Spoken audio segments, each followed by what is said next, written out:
Hey guys, how's it going? So I've recently bought a bunch of new books, so I decided, let's do a book haul. So unfortunately, I didn't think ahead to keep the receipt, but the books came from Better World Books, AbeBooks, Book Outlet, and Chapters. I'll leave links down below of the websites. They're just stacked here in a pile, and I'm just gonna go through them one by one. I just want to give a little disclaimer before we start. I am very bad at pronouncing names, so I'm gonna try my best, but I might butcher some, and I'm really sorry, but it's just, for some reason, not something I'm very good at. So without further ado, let's get going. So the first two books are going to be Shakespeare's Macbeth and King Lear. Macbeth is my favorite Shakespeare play, and we read it in grade 11 English class, and I've loved it ever since. And I didn't have a copy, so I thought might as well pick it up. And King Lear I've actually never read, but it's my mom's favorite Shakespeare play, so I thought that these two books will make a great addition. So aside from one or two exceptions, I haven't read any of these books yet, so I'm mostly just going to read the synopsis on the back, because that's probably better than me trying to explain it, not having read it yet, and possibly getting things wrong. The next book I bought was Renegades by Marissa Meyer. I bought the UK edition paperback because I live in Canada and the paperback isn't out yet. And for long books, I prefer paperback. They're just a lot easier to read. And this one is a little over 550 pages. As long as there are superheroes, there will be people who rely on them far too much. I think humanity would be better off if there were no prodigies at all. Nova is an anarchist, a girl on a mission for vengeance after the hero sworn to protect her family failed her. Adrian is a renegade, a boy with extraordinary abilities who believes in justice and in Nova. They should be sworn enemies, but Nova finds herself torn between Adrian and the renegades, and a villain that could destroy them both. I've heard a lot about this book, a lot of good things, and I love superhero books, so I really think it's something I will enjoy, so I picked it up. The next book is The Hand of Robin Squires by Joan Clark. This one is a library edition, it still has the pocket inside. Honestly, I don't think I'm going to try to get the sticker off because I'm going to have to peel off this layer that's covering everything, and I don't think the cover will survive that from the looks of it, but I'm not too bothered. It's an old book and I know that it's old and used, so I don't mind that as much. I read this back in 8th grade English class, and apparently most other people in my class don't really remember it, but I loved this book, and there's a couple scenes that really stuck with me that I remember, but I don't remember much of the rest of the book, and I haven't read it since I was 13 years old, but I have some pretty fond memories of it, so I've been wanting a copy, and I found this online and decided to pick it up. But if you have it, it's a historical adventure story about the mysteries of Oak Island, which is off the coast of Nova Scotia. It's set in the early 1700s, and Robin Squires is a young boy from England who comes with his uncle to Oak Island to search for, I think it's buried gold or something along those lines, and stuff happens, etc., etc., adventure. Next is Turtles All the Way Down by John Green. This is one of the few that I bought new. I bought it from Chapters. I wouldn't say I'm a big fan of John Green. Most of his stories just don't appeal to me, but I heard so many good things about this. And it's about a character who has OCD, and John Green himself has OCD. And OCD is one of those mental illnesses that gets misportrayed so often that I really wanted to read a book where it sounds like it's going to be doing an accurate job, and it sounded interesting. 16-year-old Asa never intended to pursue the mystery of fugitive billionaire Russell Pickett, but there's a $100,000 reward at stake, and her best and most fearless friend Daisy is eager to investigate. So together they navigate the short distance and broad divides that separate them from Russell Pickett's son, Davis. Isa is trying. She is trying to be a good daughter, a good friend, a good student, and maybe even a good detective, while also living within the ever-tightening spiral of her own thoughts.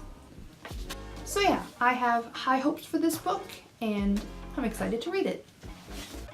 The next two books I also bought new at the same time as Turtles All the Way Down. They were both on sale, and I had to reach the minimum amount for free shipping, so I just added them on. The first one is But You Did Not Come Back by Marceline Loredin-Ivens, but it is her memoir about her time in Auschwitz, and it's written as a letter to her father. Marceline Loredin-Ivens was a 15-year-old Jewish girl when she was arrested along with her father in the Vichy-ruled part of France. Her mother and siblings managed to escape. On their arrival at the concentration camps, they were separated. Her father sent to Auschwitz, she to Birkenau. The 3 kilometers that separated them were an insurmountable distance, and yet her father managed to send her a small note, a note that began, "My darling little girl." In But You Did Not Come Back, she writes a letter responding to her father, the man whose death enveloped her whole life. It sounded like a really emotional and moving book, and it's really short, only about 100 pages.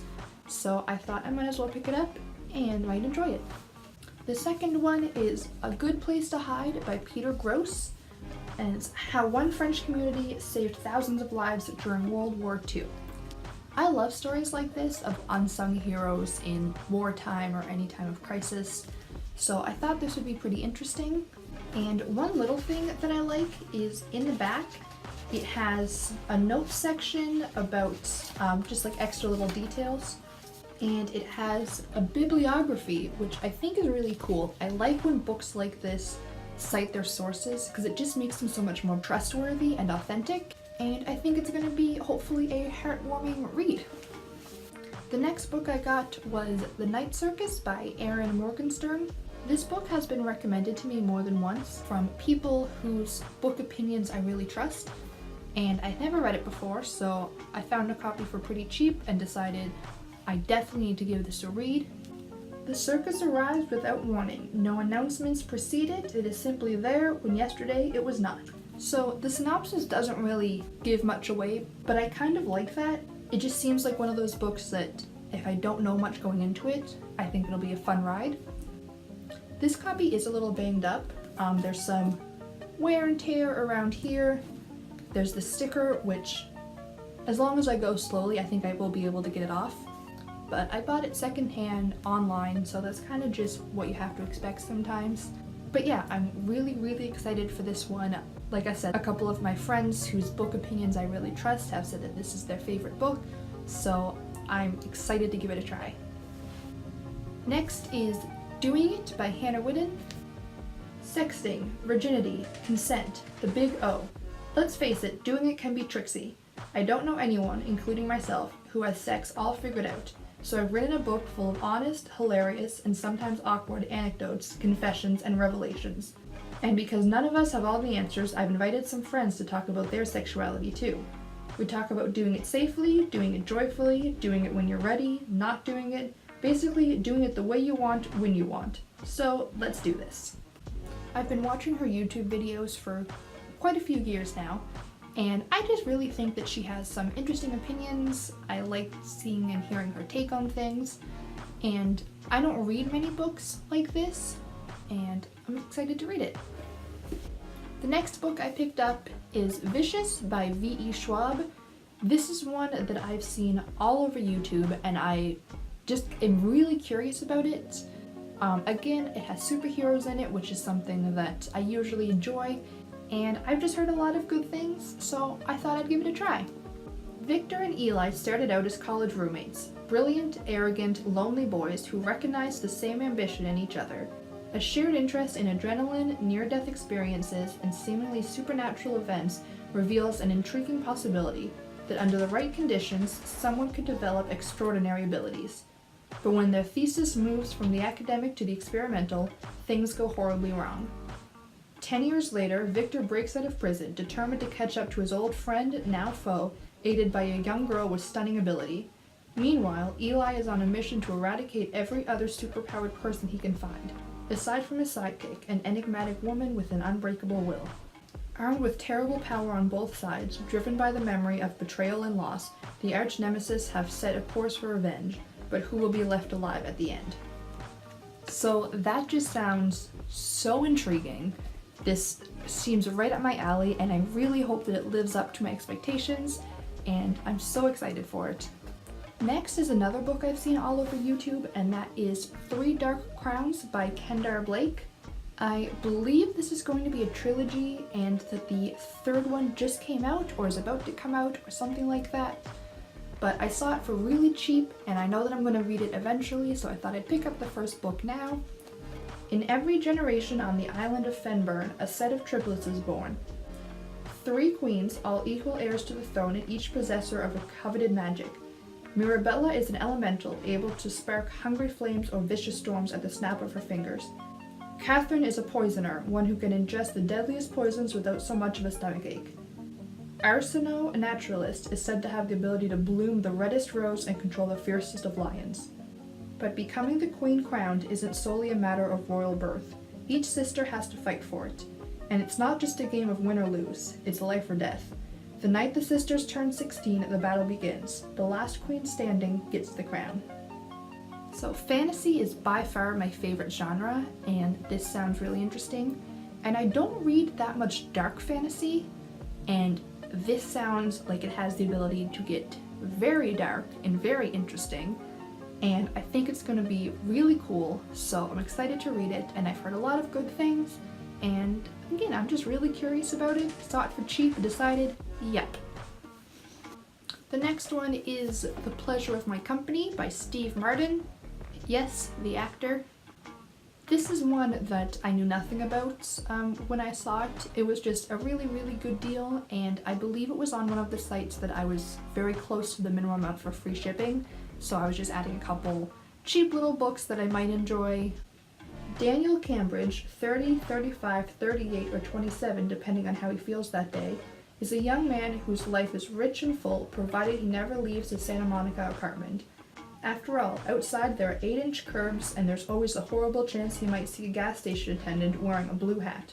So except for the occasional trip to the Rite Aid to admire the California Girls dandy and to buy earplugs because they're on sale, he stays home a lot. And a good thing too, or he would have never been falsely implicated in a murder, never almost seduced Philippa, never done the impossible task of jogging around the block with Brian, never ironed his pillows, and might never have won the most average American essay contest. I thought it sounded like a sweet little book. It's also very short, about 160 pages, and it sounds like the main character has an interesting mind, and I didn't know that Steve Martin wrote books, so I'm curious just to see what his style is like, and overall I just think this will be a quick read and might be interesting. The next book is Wherever You Go, There You Are by Jon Kabat-Zinn. It's about mindfulness and meditation, and it seems like it could be interesting. I'm not usually a fan of self-help books. I find most of the ones that I've read have been written in a way that I just don't enjoy, but I've been wanting to give them another try, just to give them a chance. And mindfulness is something that I've been interested in for the past little while, and Elena Fender on YouTube has recommended this book, and if she recommends this book and I already like her content, then it's a good chance that this will be one that I'm more likely to enjoy than others. And I just wanted to give it a chance, see what it's all about, and I picked this one up. My next purchase was a trilogy. It's Graceling, Fire, and Bitter Blue by Kristen Cashore. I'm not going to read the synopsis of all 3 books because sometimes the synopsis of the sequel will give away a spoiler from the first book, so I'm just going to read this one.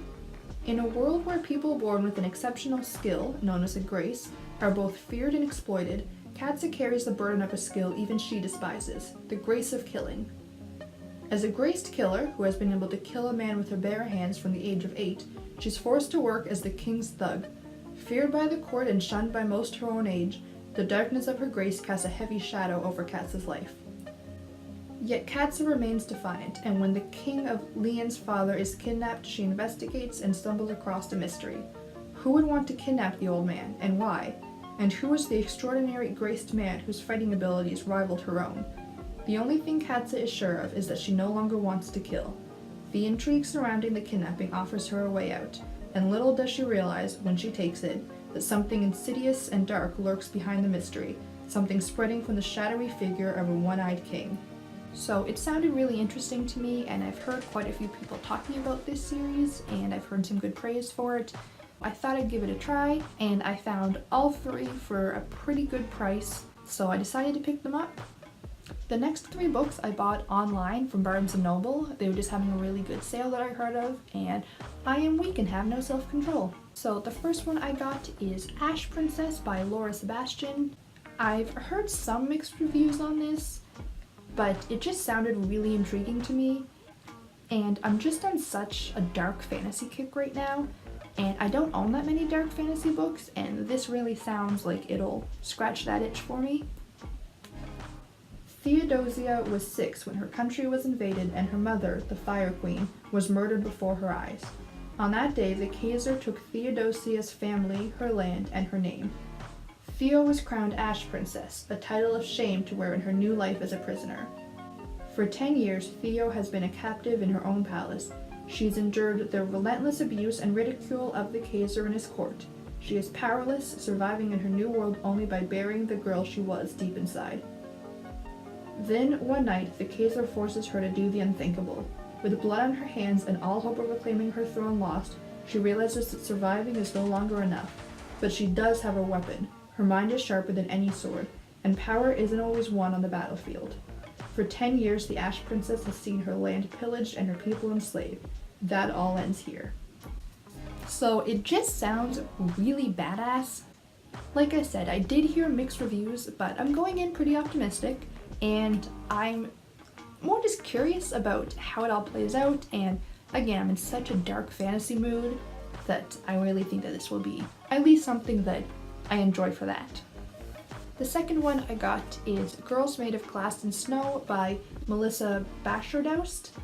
I've heard of this book, the name's definitely familiar, and when I added Ash Princess to my cart, this popped up as a similar books you might enjoy, and I thought, why not? I don't have any particular books I'm looking for.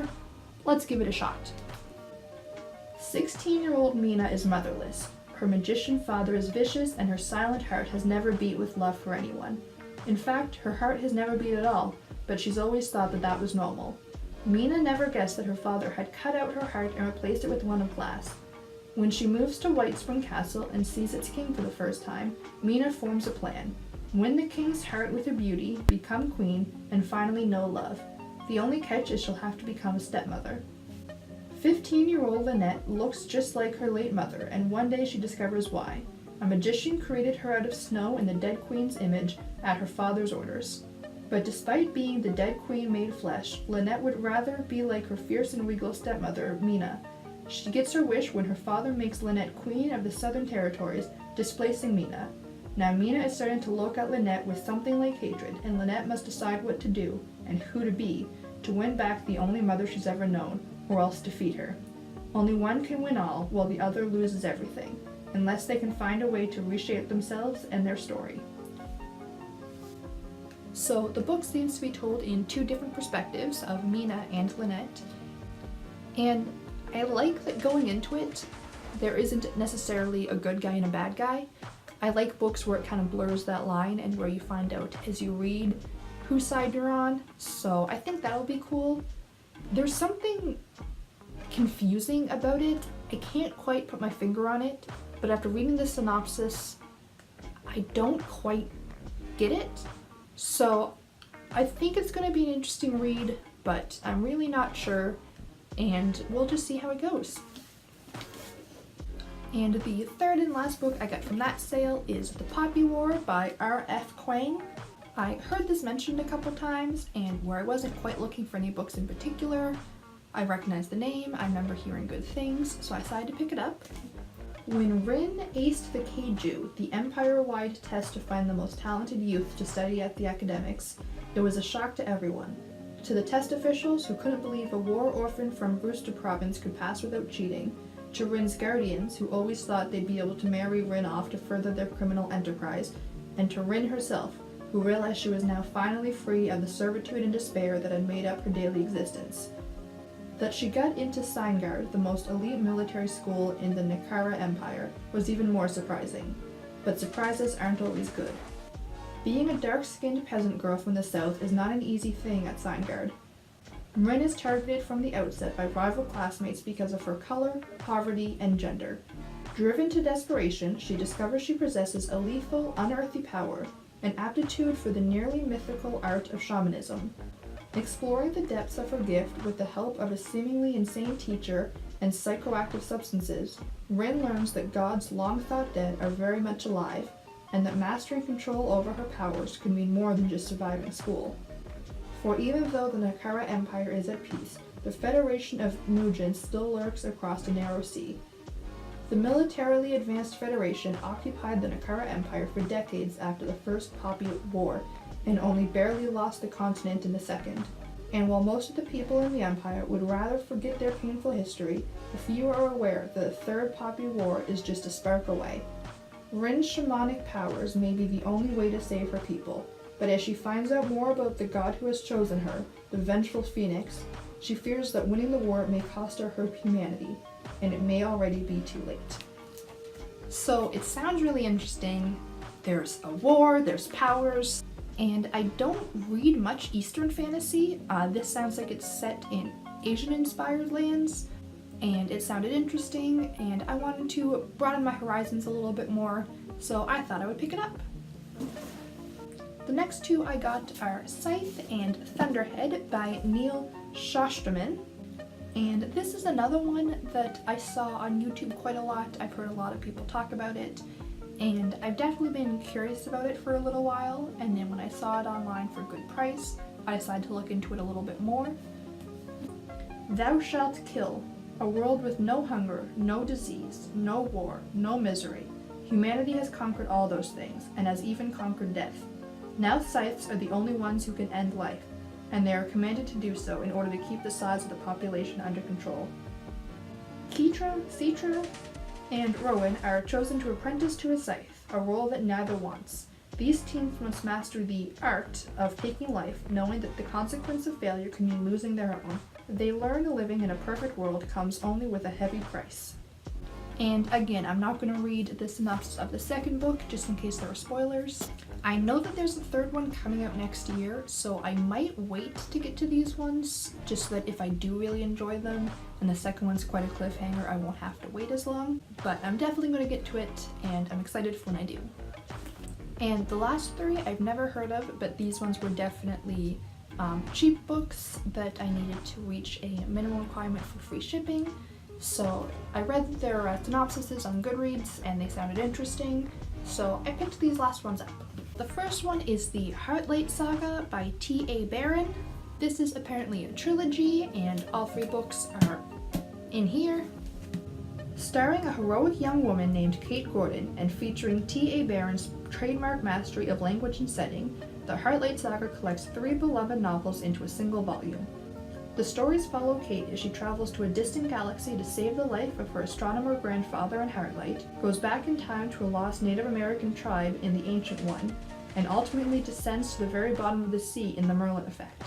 Weaving together mystery, mysticism, and magic, the Heartlight Saga is a testament to the power that each of us has within us to make a difference in our world.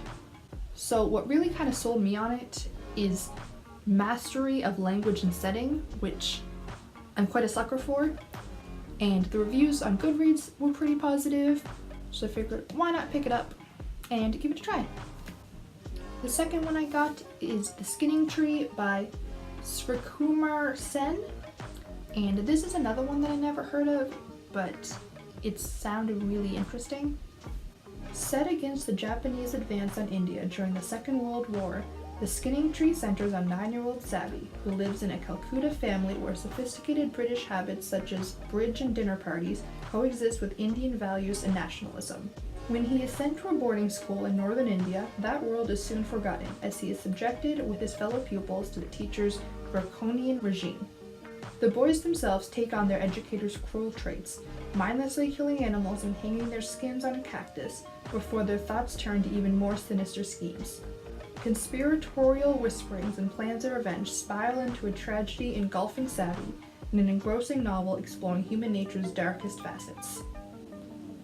So I believe that this story itself is fiction, but it's based on very true events, and it's not something that I know much about. Most things that I've learned about in school and have been exposed to have been very Western histories of things, and I don't know much about the Eastern experience of big events like the World Wars and stuff like that. And while I know that this isn't going to be complete fact. I think it's going to be an interesting perspective that I've never been exposed to before. And there's a blurb on the bottom that I just want to read. It says, "The Skinning Tree's account of Calcutta in the early 40s is one of the most accurate and estranging I've read of that city in a while." So it's already been being fairly accurate, and I think that's what's going to be important for me. So I'm looking forward to that part. It does sound really dark, and I've heard that it has some pretty disturbing themes. I think it's still going to be interesting, but it might be a heavier read from what I've gathered. And the last book I got is The Bargaining by Carly Ann West. This is like a thriller, mystery, horror type book from what I understand. And I did see quite a few negative reviews of it when I was looking on Goodreads, but I was still intrigued enough to pick it up, and I did see a handful of pretty good ones as well, so I thought I'm gonna buy it and judge for myself. The fact that neither of her parents wants to deal with her is nothing new to Penny. She's used to being discussed as a problem, one her mother has finally passed on to her father. What she hasn't gotten used to is April, her stepmother, especially when Penny finds out that she'll have to spend the summer with April in the remote woods of Washington to restore an old, broken-down house. Set deep in a dense forest, the Carver house is filled with abandoned furniture, rich architectural details, and a chilling past. The only respite Penny can find from the renovations is in Miller, the young guy who runs the local general store. He is her only chance at a normal and enjoyable summer. But Miller has his own connection to the Carver house, and it goes beyond the mysterious tapping at windows, the handprint smudging the glass panes, and the visions of children calling Penny into the dark woods. Miller's past might just threaten to become the terror of Penny's future. So, like I said, I did see some very mixed reviews, but I was intrigued enough by the mystery on the back. I'm a curious person, the book was cheap, and if I don't enjoy it, it's only about 400 pages, and the margins are very wide, the font isn't too small, so it's not like I'm going to be wasting 6 years of my life reading a book that I hate. At most, I'll be out maybe a day or two and a couple bucks, So those are the books that I got. I hope you enjoyed this book haul. This is the first one I've ever done, so if you have any feedback or polite constructive criticism, I will be glad to hear it. Just leave it in a comment down below or message me, and I will try my best to improve in the future. I think the main things that I'm trying to still figure out is how long it should be and how much information you want for each one. You know, do you guys want to hear long explanations of what the book's about, why I bought it, stuff like that? Would you rather I move a little more quickly? So if you have any feedback on that, I will be really grateful for it. In the future, I know that they're going to be much shorter hauls. I don't plan to buy this many books at once for at least quite a while, so my future hauls will definitely be shorter, but just let me know what information you do and don't care about, and I will go from there. So that's all for today. I hope you guys enjoyed it, and I will see you next time. Have a good day. Bye!